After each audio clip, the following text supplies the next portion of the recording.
this is the Moon Mama, and welcome to Ascension, show number 3. And today I want to talk briefly about love, joy, sadness, hatred.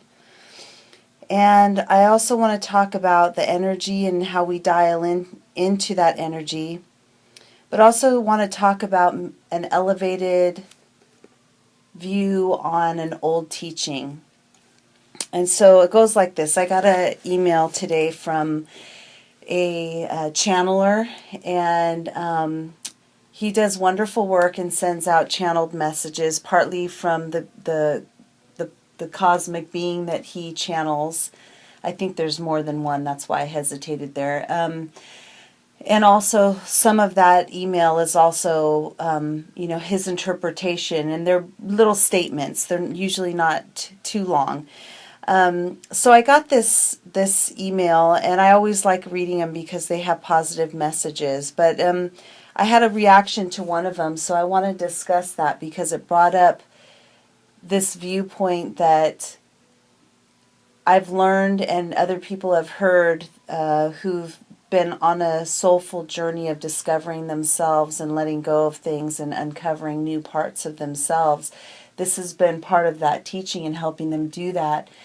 However, at this time, I feel like the teachings have now been elevated. We're moving on to the next level of our enlightenment and our journey, and we're reaching for higher truths to our being and what's going to elevate us. And part of that means letting go of judgments. And sometimes within words and within teachings, there are judgments. They hold an energy that judgments also hold. And so I want to talk about that a little bit. One of the things that he was talking about was about how love, joy, sadness, and hatred are all frequencies, and that we have the ability to dial into any number of these frequencies. In fact, all feelings, all words, all feelings have frequencies to them, and we do have the ability to dial in to whichever one we would like. And dialing in would simply be what we're focusing on, what we put our attention on. If we focus on injustice, then we form this hatred and distrust. If we believe the cup is half full, then we tend to be focused perhaps more on love or focused more on joy. And no one person is ever completely focused and directed into one energy, and that's part of the challenge and the experience of life, is to keep our focus on what makes us happy. And so one of the things that was said in it, and I'll read it for you, he prefaced it by saying, I would say from here, you look magnificent. And then just below that it said, I'd guess if you don't have it all, it is only because you've not decided what you want. The universe always favors those with passion and strong desire. And so this is really a thing about the middle way, about understanding that there's more than one side to a teaching or a concept, because in that statement it could say that, if someone is saying that if you don't have what you want, it's only because you haven't decided what you want. And that was the statement that I took a little issue with, because I don't think it's that easy. And I think that in those words there's a bit of a judgment that perhaps someone who is very committed and passionate and has been putting all their efforts into something, it's somehow saying that if they're not successful at it, it's because they're doing something wrong. And although I understand that the universe does favor those with this strong passion because our feeling and our heart goes into it, there's also the other side of the coin, that sometimes we aren't given things at a certain time that we are very strong for and passionate for and are developing and working towards progressing. Sometimes we aren't given those things at that time, not because we don't believe enough or that we're not passionate enough or that somehow we're doubting ourselves. Sometimes it doesn't come because if it were to come at that time, it would only act as an obstacle to whatever it is that we're trying to evolve into as far as what we're learning on our journey. And I covered this in, I believe, the last podcast, discussing how certain things, I think it was actually in podcast 1, where we talked about certain things are not given at certain times because we tend to want them at the wrong time. We have these strong passions and desires to have certain things in our life, or to be a certain, certain thing. And then when it doesn't happen, it feels like this broken dream, right? We didn't get what our dreams were. Our dreams were crushed. And the reality sometimes to those dreams that don't come true in the moment is not because we haven't tried our hardest, or that we weren't committed or passionate enough. Sometimes it's simply it doesn't happen because it's not meant to happen. It's not written in our life scroll to happen, or to happen at that moment.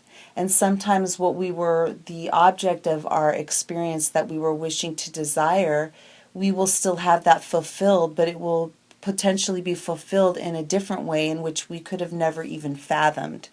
And this is why I often say that the universe, if we can let go of we have our plan, but then allow some free fall, allow for the universe to take over at some point without our rigid belief systems or our rigid desires of how things have to be. And we allow things to just let the universe take over and make it what it's going to be. Many times it becomes better than we could have ever imagined, because we're limited in our scope of view from where we're standing. However, the universe sees it all. And when we throw our energy into the trust in the universe, then things happen as they're meant to be. And so I believe that there's both of those things are accurate. It's a two-sided coin. The teaching is double-headed. It isn't one way or the other. And I've had people tell me this before with certain things that I was trying to pursue, and I had someone tell me that, you're sending out a confused message, and this is why such and such isn't happening. And in that case, it was true, because I was indecisive about certain things that I was trying to do. And so that made sense to me. And I had to think about that and internalize, am I sending out a confused message to the universe about what I want? And if you can look at yourself and see that that is true, then that could be part of the problem.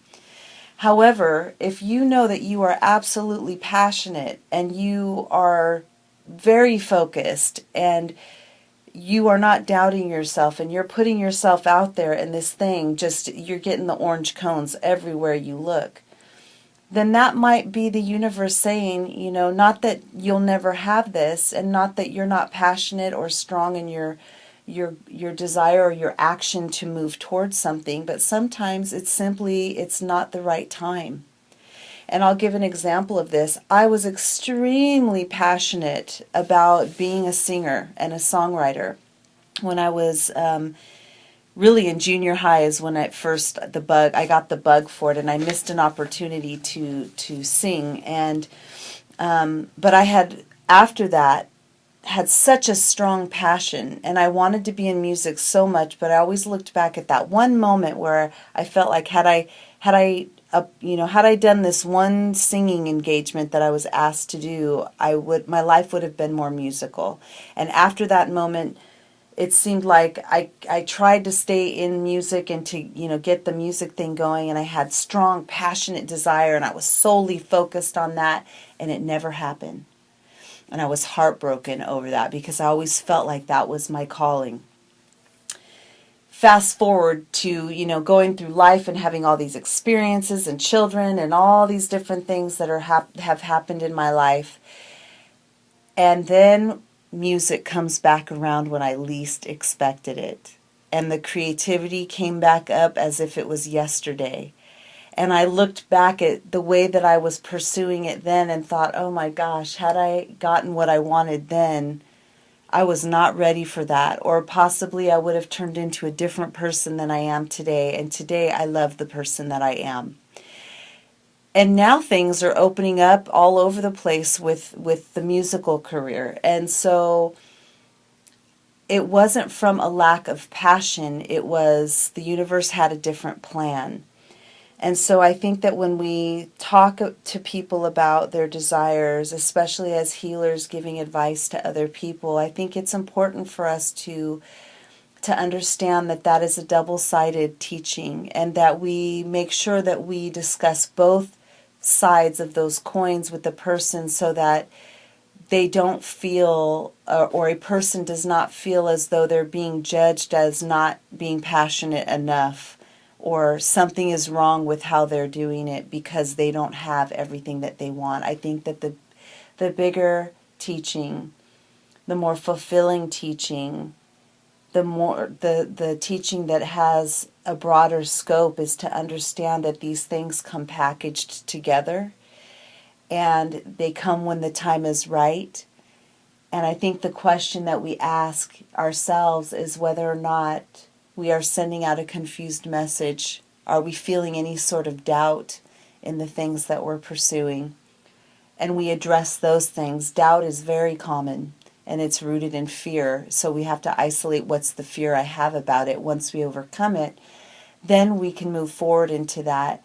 But I don't think that it's ever just a person's not passionate or they don't believe strong enough, because anyone who's ever wanted something badly can tell you they believed it. So I wanted to comment on that, and not spend too much time on it, but I did want to comment on that because I think that we are reaching a point of a higher elevated teaching. We're stepping out of the elementary, baby steps of that understanding, and we're moving into a more profound way to look at how we live our lives.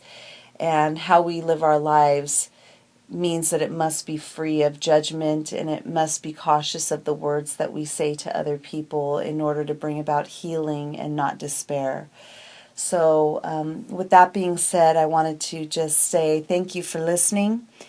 And also to remind everybody that I am available to talk at any time at 1-888-673-5060. It's $1.99 a minute, and my healing style is I call spoken healing.